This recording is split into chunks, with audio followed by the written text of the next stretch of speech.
Hello বন্ধুরা, তা দেখো, কথাতে তো মানুষ বলে কাজ নেই তো খই ভাজ, বা কাজ নেই তো ডালে চালে মিশিয়ে বাজ, একটা কথা বলে।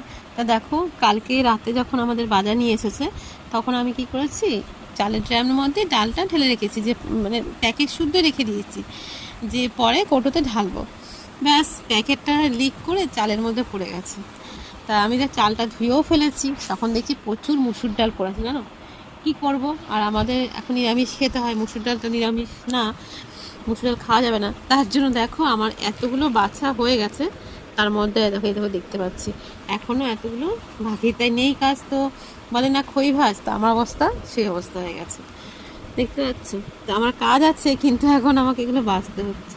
তা বেছে নি, তাই বাছছি, কথাটা মনে পড়ে গেল, তাই তোমাদের সাথে শেয়ার করলাম যে কাজ নেই তো কী করবো, ডালে চালে মিশিয়ে বাছতে শুরু করে দিয়েছি, দেখতে পাচ্ছ।